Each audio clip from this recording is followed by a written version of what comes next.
Good morning, everyone. Are these working? How are we doing? Now it's working. What a pleasure to be here. From my experience last year to being welcomed to WAGA to now being welcomed back, so many great people that I've been able to meet, and you guys are doing great stuff here, and what a pleasure. And I want to thank, the hard part about thanking people individually in the beginning is you're going to miss someone, but I want to thank everyone for inviting me here, and Barney, Barbara, Marianne, Leslie, and Auntie Beryl. It's such a pleasure to finally meet you. Jenny Hendrickson in the back there with the camera, she's also my colleague at the lab, was part of the Menendez experience, and she said it was totally life-changing, transformational experience, and that's also what I'm going to be talking about today. So when we take a look at all of these pictures from Auntie Beryl at the bottom left to Africa, to South America, to the Arctic, to the northern part of Australia, the top right, up by Elko Island. These are experiences that I've had trying to educate people around the world. And when we look at the simple title that I put on about Explore, Teach, Learn, yes, this is what I tried to do. I tried to go somewhere to give someone an experience. I tried to teach them about something. I tried to inspire them. And I want to take it to the next level. And one of the ways that I do this is through some guidelines. And as we were doing this over the years, I thought to myself, okay, what is it that's working and what isn't? And how can I take these guidelines and transform them so that people can use them in their classrooms and get excited about it? Well, I come from the University of Minnesota. Like Barney said, I direct the Learning Technologies Media Lab. And when I left 2 days ago, I had to first wake up at 6 a.m. to clear the driveway of snow already. So it was quite a nice change to land here. And then Jenny and I ran down to Bondi Beach yesterday. We had a quick little layover. Only a Minnesotan would do that, right? We had 5 hours and we quickly jumped into our taxi. And I'm here to talk to you about this idea of transformation. As you guys are reading your articles in ed tech, in learning and technology and teaching, this term gets thrown around all the time. And the question to me always, okay, what is it? What is transformation? And I always kind of related to the idea that it changes the way that you think about something, the way that you act, or the way that you feel about something. You have this amazing experience like Jenny had in Menendez, and she wants to tell someone about it. It transforms their life. How can this actually be entered into the classroom today? And so when we look at our travels, my travel, this is outside of Ouagadougou in the western part of Burkina Faso in Africa, or if we go to Menendez with Jenny's experience with Auntie Beryl, or we go to Greenland as I was crossing the Arctic, my dog team, trying to educate people about climate change and how it's impacting our lives. These were all transformational experiences for me. Now, the question though is, what is technology transformation, and how can that be something that we can bring into our classroom so that students can walk away having an experience that they never had before? We want them to have transformational learning. And what that means to me is that it doesn't matter where you come from, it doesn't matter about your SES, race, anything. It has to give you an experience that you want to tell someone about and that you're going to remember. It's the old saying, what do you actually remember from 6th grade? So I'm going to do it through the lenses of numerous projects, and I'm also going to announce a new project that we just got going, and I know I talked to Barney last night over a great dinner about how we can work on collaboration with CSU. So if we look at all these different projects, these are projects that I've delivered over the last decade, trying to get students excited about learning and trying to also transform the literature within our field. This is one of the most main principles that I always think about when I start design, is to design experiences and not products, and that it's not just a checklist of things to get done. And by the way, if you're on Twitter, it's @CSUed. I know there's people who talk about Twitter and they asked me, so I just thought I'd throw that out there. So how is it that we can have students always have an experience through the design of our learning environments? Well, I'm going to tell you first a little bit about some of my experiences, and then I'm going to bring it back to this. So let's take a look at this. When I was a K-12 teacher, I was in the classroom, I was teaching geography, and I could not get students excited about geography. I was probably just a terrible teacher, right? But ultimately, I was also working for National Geographic Society in D.C. And I thought, why can't I bring my passion for the environment into the classroom so that my student can see in real time how it is that the world is changing and what they can be part of it. I then decided that, I always have this passion for the environment. And I share this with you because no matter where you stand on the issue, it's changing. And the places that I traveled to in the early 2000s, you can't travel today by dog feet. So it truly is changing. We can argue about what might be causing that, but it is changing. But I want to see students excited like this.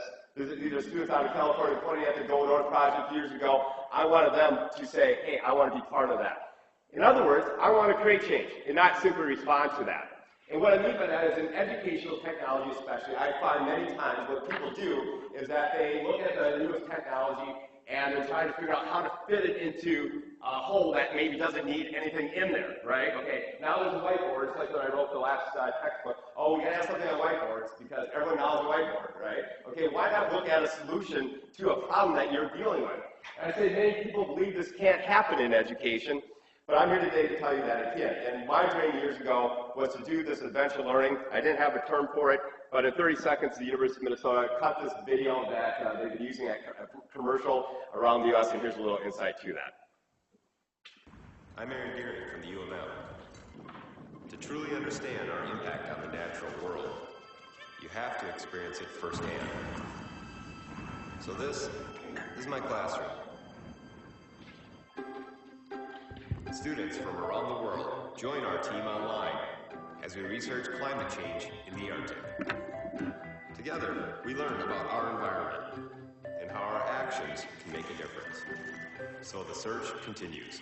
So in 30 seconds, I did a pretty quick overview of what I've been doing over the last decade, and with a number of other twists with a number of different other learning environments. But I'm going to do really quick, give you an overview of what adventure learning is. And it's not rocket science by any means, but it's about designing a learning environment and putting it all together with a curriculum to transform experiences. So we identify an issue and a place, and this does not have to be these big projects like I've been focusing on, be it climate change, be it trans-boundary pollution all over the world. It can be an issue of, for pre-service teachers, how is it that, what's it like to be an in-service teacher in the classroom? So it doesn't have to be these big projects. We identify an inquiry-based curriculum. We write a curriculum that can be used in the classroom by teachers and students around the world. We think about the adventure. Everyone likes to be part of an adventure where there's a beginning, there's a heightened experience, and there's an end, and students want to be part of it. What's going to make them come back to your environment rather than somebody else? Collaboration, I'll give you many examples of how we're trying to take collaboration to the next level in an online learning environment. Media artifacts, we're bringing this into the classroom so students can experience the world real time. We have the next one here, sync learning opportunities so that what we're collecting in the field is actually synced with what they're learning in the curriculum. So if they're studying flora and fauna, what we're bringing to them live in the field is about flora and fauna. We provide pedagogical guidelines for the teachers because we know the last thing that teachers have is time, and we deliver it via the internet in order to that anybody in the world, from Nepal to Australia to Africa, can be part of that. So let's take a look at the last years. These were the 6 first Go North projects as we first look at these posters, bring back many memories of travels around the world. And here were some of those travels. In 2004, traveling across the Canadian Arctic, a 6-month expedition living in the tent, average temperature 40 below. We left on December 31st, hit the North Island of the Baffin Island on June 2nd. And when we finished delivering this education project, we had over 3 million learners around the world, with a huge contingency actually from Australia. And we said, okay, we're doing something right here, but what is it? We need to keep doing this. So I put a certain floor map down and I said, let's keep going. In 2006, focused on the Gwich'in and the Newton and oil exploration as we traveled across the Brooks Range with a focus on the Arctic National Wildlife Refuge. In 2007, traveled to Chukotka, Russia with a focus on the Chukchi, Yupik, and mineral exploration. In 2008, Fennoscania, that's the areas of Norway, Sweden, and Finland, as we traveled across the Sweden, spending time with the Sami, focused on deforestation. 2009, back to my favorite area in the Arctic, Nunavut, the newest territory in Canada, focused on transboundary pollution, and in 2010, across Greenland. So that was my life for quite a long time, delivering and developing an online education program for every single year. We did a call out in the beginning because we said, hey, who knows who's going to actually use these projects, right? And we said, teachers wanted for adventure learning. No way to bitter cold, long months of complete darkness, constant threat of danger, outcome unpredictable. I mean, why wouldn't you want to be part of that, right? And that's actually a take on Shackleton's call. We just changed it a little bit. But we wanted teachers to get involved and get excited about using technology in the classroom. And we designed a learning environment every single year. Now this is funny to look back at this, because this is 2009 and the technology's changed so much already from that time, but we were getting this out to the students so that they could be part of our experiences. As we designed the curriculum, designed the learning environment, designed the pedagogy, we had 3 levels of integration: experience, explore, expand, K4, 5, 8, 9, 12 classrooms, so that they could use it in any type of pedagogical models. And what we found is that we had students from around the world using these projects. Now, I'm going to get into many aspects of what we're doing at the lab and what has been my drive for the last year, but what happens every single time when people say, no, I've gone to the Arctic, they say, okay, what is it actually like out there? Now, when I did this in Minnesota, everyone just thinks that it's, at the lake next door, right? It's not like Australia here, but here's a little insight to what some of my experiences were like. I hadn't even looked at myself for over 3-4 weeks, and so to get into our room and to actually see a mirror, it was pretty scary. Not only how I looked, but also how my clothes started to smell. The people of Baker Lake, I was thinking about that last night and how I would describe them. I would say very kind, warm, gracious. I mean, it's just been absolutely wonderful. The most overwhelming thing for me so far has been that they put on a festival down at the community center, and I just thought that was incredible. They had not only had a number of native foods, and they brought all this food for us, but they had some great games that hopefully you're seeing. But what an honor to be welcomed into their community. I'm always the one that's just overwhelmed with how kind they've always been. And these experiences have completely transformed my life, as well as hopefully the students that have followed along with me. But there's also some fun side to it. And so this is the first day out on the Great Slave Lake in 2004. We're on the front sled, and we've been traveling like that for the first 2 days. And we had traveled over a number of leads. Lead being a break in the ice that has refrozen. And we had no problem traveling over them. They were all frozen, and we really didn't think much of it. Well, out on the Great Slave Lake then, we were traveling, and as the dog went across, the front of the sled went across, and all of a sudden we heard a crack, and as I looked down, I saw the sled going down. I don't know why I did it or how I did it, but I just literally leaped. I learned that I can fly today. As the sled of my speed's going down, I leap forward, and everything, thank goodness, worked out just fine. And we lashed it back on, and we're warm again, and we're eating. That's a good thing. So we're safe, we're eating, and I'm very happy about that. And it's really happy we're all safe. Incredible day. Second day of January. First day to swim in Great Slave. That's a little nervous humor there. You can imagine, first day out, fell through the ice, it was 40 below, had some issues. That was a tough night. So that's a little insight to one of our experiences over the years. Remember, number one is design experiences, not products. Number two is to build trust, commitment through experience and attitude.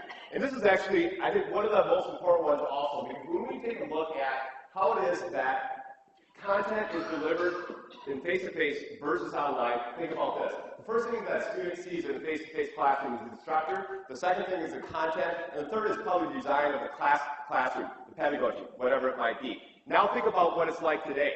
The first thing that students see is the design of the learning environment, right? That's the first thing they see. When Jenny and I sit down and we're thinking about designing the next learning environment, aesthetics, which is another principle, is a huge aspect of it, as well as usability and utility. What is that experience like for the students? And the last thing they see is the instructor, right? So right now at LT, Learning Technologies at the U of M, over 95% of our courses are also online.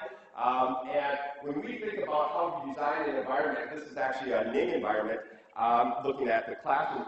The idea of it is, you all know, social presence and teaching presence. Every single week I have a new module within that video there is just me saying, hey, welcome to this module. This is what we're going to be doing. They go into the module and they're able to see exactly what it is that I expect of them. It provides project opportunities. We're tweeting over here on the right-hand side.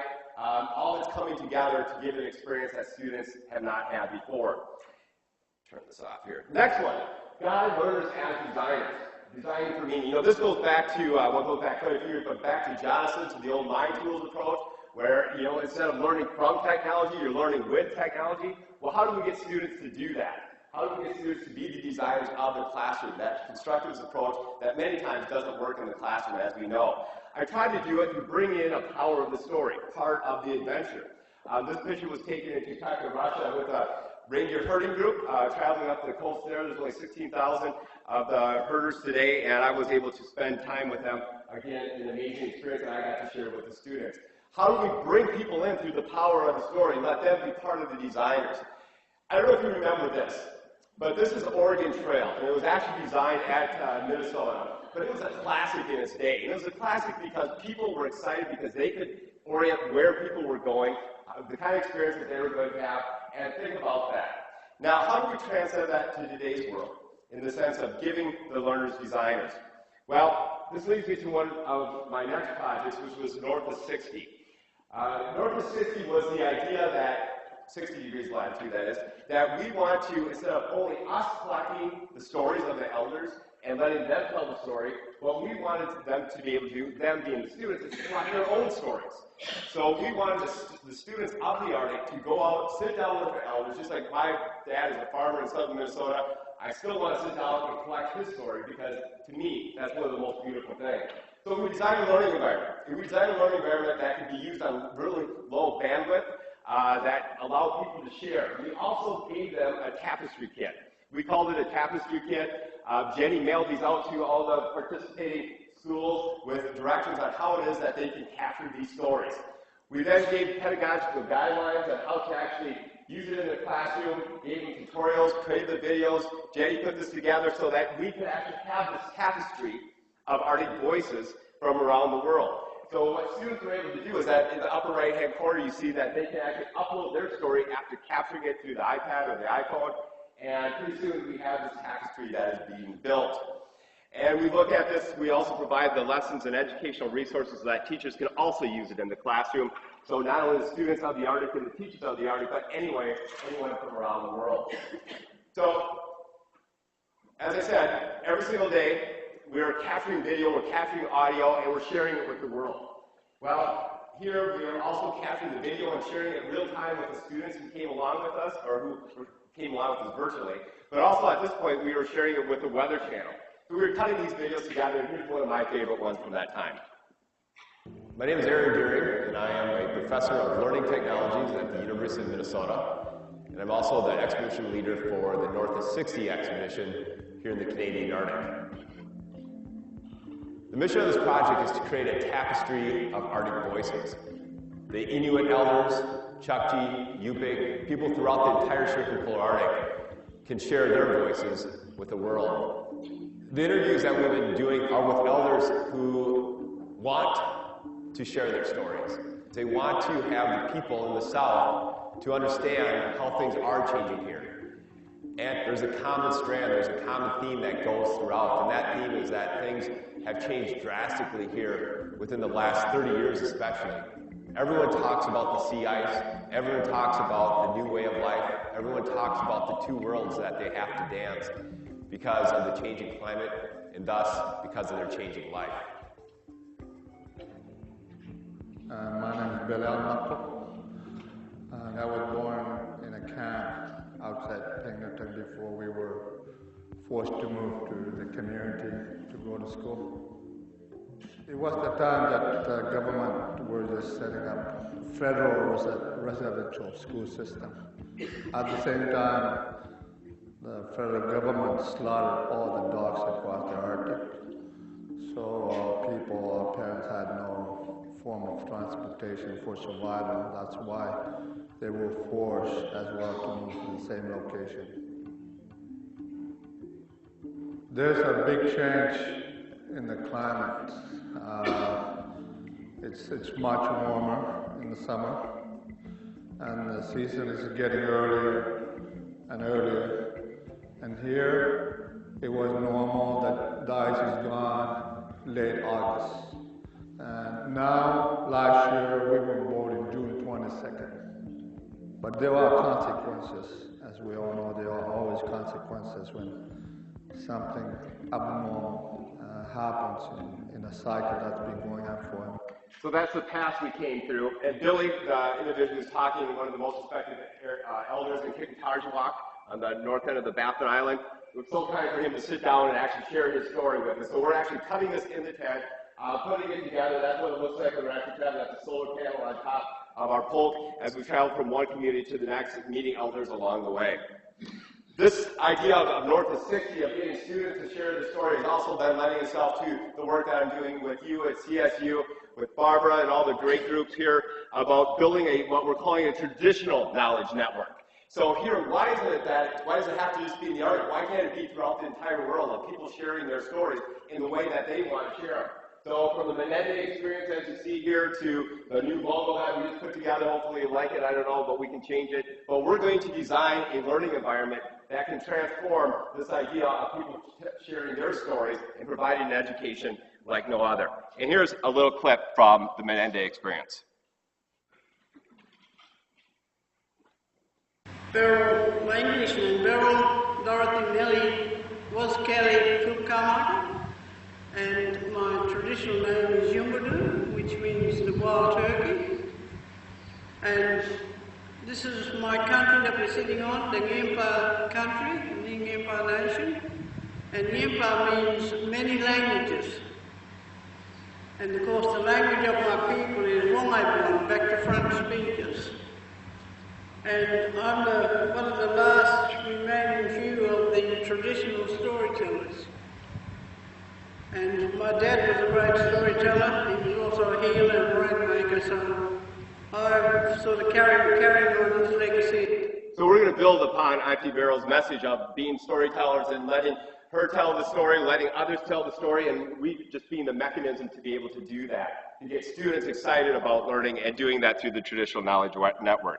And that leads us to recognizing learners as experts. Again, this is nothing new, but how is it that we can do this?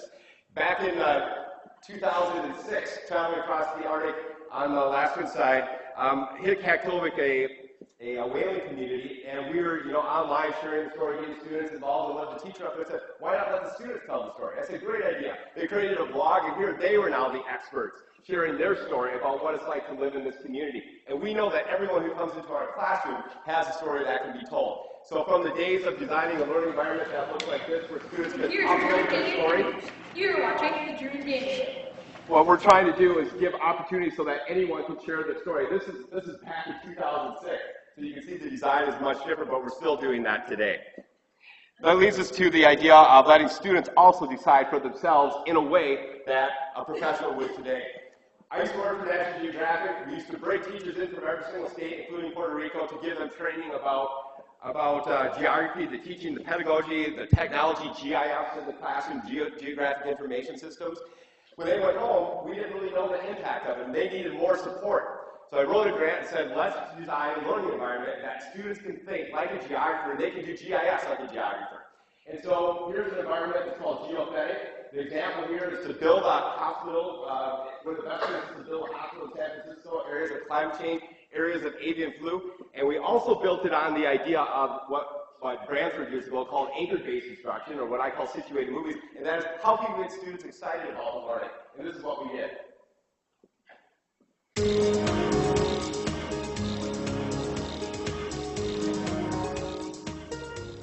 This is breaking news from WGIS. I'm Daryl Richardson. The city of San Francisco needs your help. The San Francisco Urban Planning Board has proposed the development of a new hospital and is requesting recommendations on where the new hospital should be built. So what we actually did is we cut up these situated videos that got students excited about what their task is that they need to solve. And we studied this over the years. This is actually one of the first environments that's based on TPAC. We wrote a bunch of articles on that, which I'll talk about here in a little bit.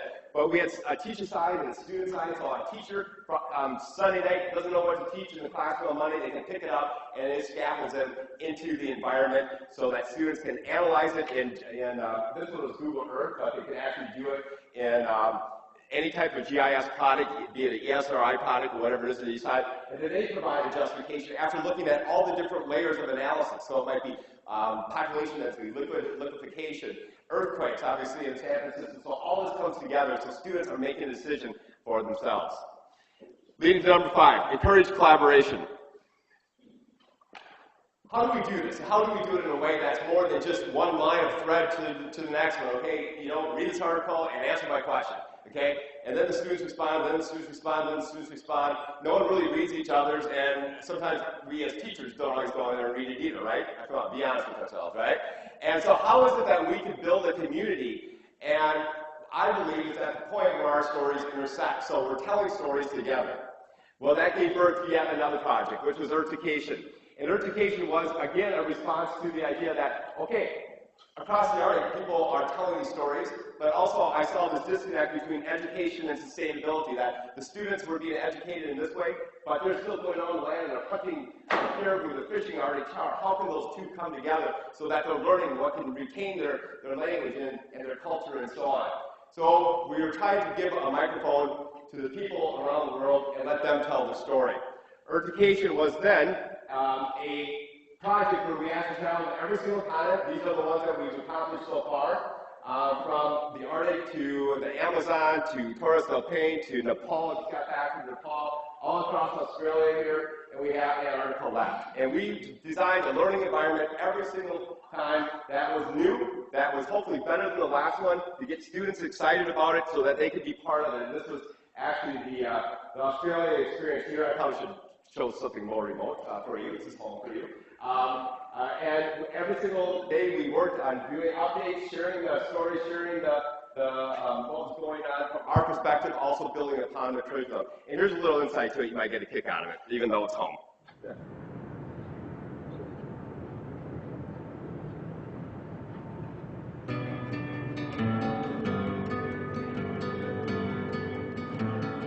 In March of 2012, we traveled to Australia for Earthication Expedition 3. We explored the intersection of education and sustainability throughout this vast continent. We traveled over 5,000 miles by car, plane, and boat, and captured more than 20 hours of video, over 500 gigabytes of data, and interviewed over 40 individuals. After arriving in Sydney, we flew north to Elko Island and visited Galawinti, the largest Arnhem Land Aboriginal community. We first interviewed Ralph Amarayimba Garawurd, a senior ranger in Elko Island.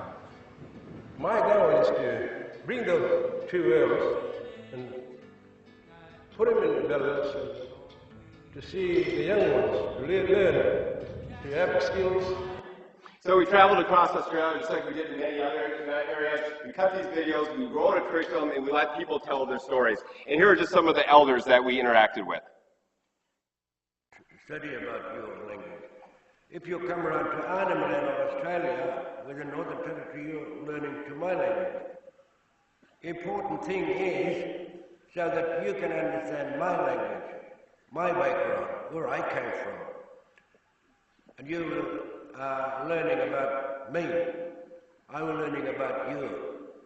So I love sitting down with these people to share the story. And as we know, the loss of local ecological knowledge is tied to schooling. So how is it that we can take our schooling in the K-12 classroom, tie it to the ecological knowledge that needs to be preserved? And that's what I found even as I traveled across the Arctic, that many of them were using the curriculum in their schools so that it reinforced their culture and their language. We also thought to ourselves, how, again, can we build collaboration like no other? And so we designed and built the Environment Network. And this idea was that anyone in the world, from my father to you guys to the students using the classroom, using the technology, can actually go on and they can share their perspective of education and sustainability. And so this Environment Network was, again, skinned new every single time we designed the new learning environment, and we got people to be able to share their stories. That gave birth to Flipgrid. Many of you, I remember this. And Flipgrid is a digital space where students can actually respond to their students' questions real time through video, through these 90-second clips. So like the question here, what do you believe the state of mobile technologies in education will be in 2020? Here the students are able to respond, and as they respond, they will then show the video. You can like it, you can Facebook it, you can tweet it, and we have some recognizable figures here from last year. As we take a look, we use this at the WAGA experience. That's what we should call it now, Barney. It's the WAGA experience. What do you believe is the biggest challenge with integrating into curriculum? And so they went on there, they could go and they could respond in any way they wanted, and let's listen to Barney. I think there's a tendency for some people to see the purpose of technology in the classroom as exposure for students to the technology to prepare them for, you know, the kind of technology-enriched world. What a guy. But it gives you the idea, right? And so it's that anyone can go out and they can respond to it, and that's in the Flipgrid experience. So delighting aesthetics. Aesthetics is more than looking beautiful or designing something pretty, or it's more about that, about having not only aesthetic appeal, but the usability and utility.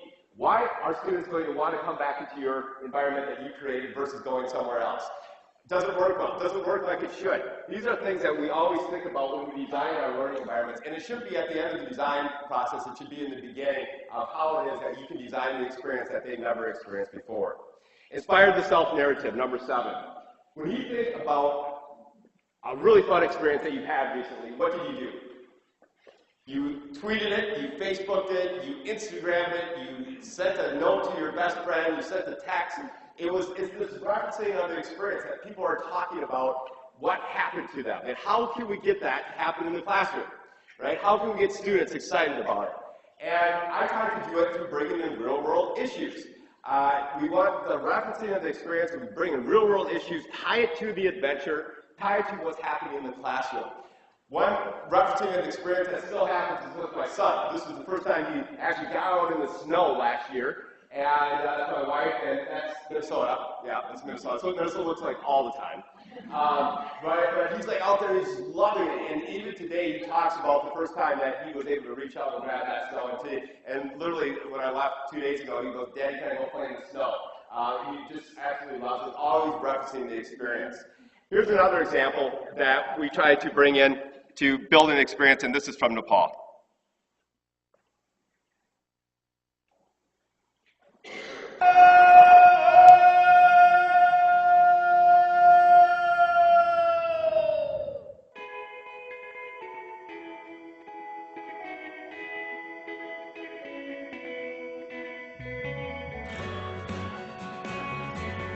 So here we are in Nandi village in Nepal, and we've had just an amazing experience over the last few days. We've been spending time with Chitra, who is our coordinator, and also our translator. He has such a connection to the people, has such a connection to the land. He just has this passion for education, and this passion of what education provides, not only for himself, but also for the people in Nepal. My name is Chitra. I was born in Ramsey village. I'm working as a coordinator of community projects in this area. Here in the mountain, in the context of this area, most of people are getting well education than before. Education is the most important thing in the life of every people. Either it may be less educated or higher educated. It doesn't matter. Because education is a tool of life that teaches us to survive or to live in the village or in the city or anywhere you go. Well, it's only about 7:30 in the morning, and we were invited to this beautiful home, and they're making some Roxy, which is wine. Fresh Roxy. Very good taste. So I guess it's fine to drink wine at 7:30 in the morning. So cheers. So we, again, had an amazing experience as we were able to spend time with them, go out on the land and see them working the land. And this is an amazing story. Mahavir Poon is an elder, had the dream of bringing the internet to their community so they didn't have to leave the community to go get education somewhere else, to reinforce their culture, bring these social projects together from jam making to wine making to making a paper, all these different ideas. And so we're able to sit down and share that story with the students as they travel along with us. And this, again, was touched as we traveled out in the field. And during that rain, I sat down with this individual that's going to come up next, and I asked her, as she sat in her sod house, I said, what's the biggest challenge that you have every single day? And she said to me, I have no challenges. This is beautiful. This is my life. And I thought to myself, that looks very different than what someone would say in America. And so, again, fun to be able to share that. This brings back to referencing the experience. I was tweeting out about it. I was sharing it with the world. Jenny had the great idea of tweeting it at CNN. So I tweeted it at CNN. And before we knew it, on the way home, Jenny got a call and then called me that, you know, the White House came out with a climate report. On it was the indigenous populations section of it, and so they wanted someone to go on and tell about their experiences of traveling around the world. So the next thing we knew, it was this. Climate change is getting worse, and you're going to notice it. That's the message from the White House this week in a new report. According to that report, indigenous people in the U.S. are feeling the impact right now. In the Great Lakes, tribes can't grow rice anymore because it's too warm and water levels are too high. Drought is killing crops and livestock in the Southwest, and it's not just the U.S. Adventurer and Professor Aaron Doerring has... Anyway, so again, the power of social media, I was able to share this story, my experiences, but more importantly, what they had, the people who I interacted with were sharing as I traveled to these locations on the Earthification project. So, fun thing to be able to share with you. This leads me to another referencing of the experience. You might wonder what this is. Well, part of the Arctic Transect experience was that we had timber tails. That was what was happening from the perspective of one of our dogs, and his name was Timber. And we came to find out it was the most visited area out of the learning environment. They didn't really care about us. They wanted to hear from the dogs, right? And so over 6 months, every Thursday, I would write it from Timber's perspective. It was much easier for me to write as a dog. It really is. And then I'm arriving into the airport, haven't seen anyone for 6 months other than 5 other people, and those stories will be tonight, living with 6 people in 3 tents over 6 months. I am a little bit crazy, but more crazy after that. Coming down into the airport in Minneapolis, which you guys are welcome any single time. We got to make that plan to get you guys over there. And coming down the escalator, all these students were there welcoming us home. It was incredible. Hundreds of students. But the coolest thing ever was that Timber was now running for president. And the idea, that's referencing of the experience, right? That's something that we want our students to be able to do, that they need to connect with and get excited about. And number 8, almost to the end, referencing the knowledge domains. You guys know this stuff. Barney's a big advocate of it, and I also am. I think it's a great way to look at least getting teachers to think about where they are. So, as we know, someone talked about PCK, that we need to have the pedagogy and the content bring together to make the best teacher. But now we're working on what it looks like for TPMC, the technology. So if I'm thinking I'm going to teach geography, I think of GIS, I think of the content, I think of the different pedagogical models that I can actually use in the classroom, which I'm very passionate about. But there's a lot of stories around this too. There's many different things that we're challenged with about, like, the context of a classroom. You can be right in the center of that T, the P, and the C, but if your context of the classroom doesn't support it, how do you use it? Elementary to the college classroom, it's different. So we're designing apps to get teachers to reflect on their TPAC.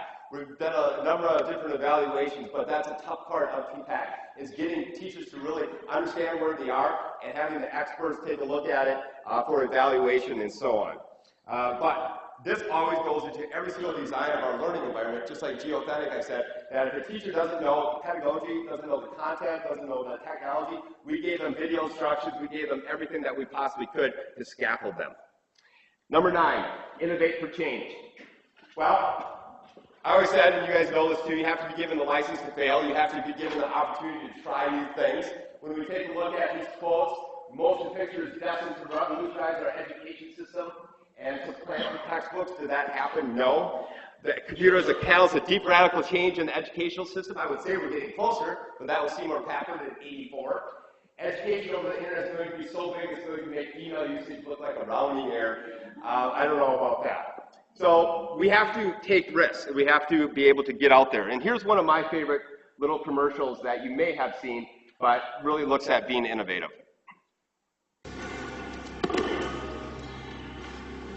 I stand before you today to apologize. The system has failed you. I have failed you. I have failed to help you share your talent with the world, and the world needs talent more than ever, yet it's being wasted every day by an educational system steeped in tradition and old ideas. Well, it's time for a new tradition. It's time to realize talent isn't just in schools like this one, it's everywhere. It's time to use technology to rewrite the rules of education, to learn how you learn so we can teach you better. It's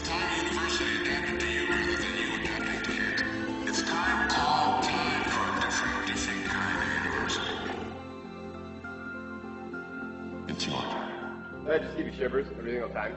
And it's just the idea that, you know what, let's take risks and let's get out there and let's try new things so that we can be the leader, as you said in the very beginning here at CSU. And so one of the criticisms of adventure learning is like, okay, I can't do this myself, right? We have the principles, we try to put it in practice, try to build a community. How can we do it ourselves? And that's what the teachers asked me. So again, wrote a grant. Jenny worked with me, and we rocked out the We Explore environment. This environment allows anyone to go and create their own adventure. So you can get your students in there to create their own investigations on their own. They have a base camp. They can work with other students, be it in their classroom around the world. And what they're able to do is, as you see here in Jenny's base camp, you'll see that she has a number of different expeditions from Urtication, Africa, North of 60. Jenny, by the way, was on that North of 60 expedition. She was the only female with 4 other guys. She rocked it out with us, pulling her own pulk up the hills. So you can see you can build your own expeditions, and you're able to then, jump this forward here a little bit just for time. You're able to go ahead and build it like this, where you have a mission, a question, you can share video, you can share the photos, and building all these different projects, where then you can click on the map and you can see all these projects from around the world. So literally I was in Singapore last year, or was that this year, giving a talk, and Jenny was on there with me, and we were building a project real time from Minnesota to Singapore. And so this is also available to you, and the next iteration will be out hopefully next week so that you can be part of it. That leads us to the next one. This environment here is one of the ones that I'm really excited about. It's not done yet. We're working on it right now. But it's an app that's just like We Explore, but it's called GoX. And it's a storytelling app that anyone can get in there and they can tell their own story. So we're first designing it for the iPad. Hopefully it'll be ready for the iPhone. And here we have just an example as a picture. And you can go ahead and you'll be able to see where it's at, you can be able to tell your story, and it'll be a social environment so that people around the world can share their stories online through an app, much like Instagram. And that also leads me to the project that Jenny and I will be launching here this next year called The Changing Earth. And part of it is there's 4 expeditions at Explore 66 down here. We then have the Explore 23, which is the tropics. So 4 expeditions in the tropics. We have the We Explore environment to get K-12 teachers involved. And we have the GoX for anyone in the world to get involved to this idea of telling the story and sharing it with the world. Again, adventure learning projects like I shared with you today. 9.5, 10.5. Design as a learner. So I always ask my students, okay, when you actually sit in front of what you created and are trying to deliver it to your students, would you want to be there? Would you be excited about it? Or is it just crap?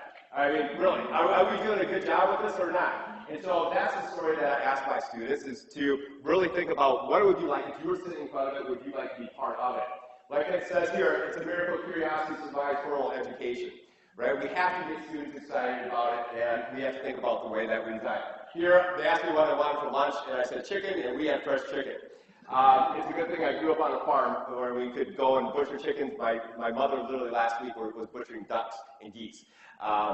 So when we take a look at this, we're going to jump over this because I missed this one here. Now, let's see what you remember. Okay, remember, design experiences, not products. Number 2, build trust. 3, guide learners as designers. 4, recognize learners as experts. 5, encourage collaboration. 6, delight in aesthetics. 7, inspire the self-narrative like timber. 8, reference the knowledge domains, thinking about TPAC. And number 9, innovate, teach for change. And then there's always design as a learner. Would you actually want to be in front of it? Well, the question I always get, which I'd love to share with you, is, what's your favorite place that you travel? What's your greatest learning experience? What's it like out there? Well, I put a little collage together to give you an experience from my favorite photos of my travels around the world.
I hadn't seen anyone for 73 days and came over the horizon, and there I was on the front team driving the dogs, or not driving, but skiing next to the dogs.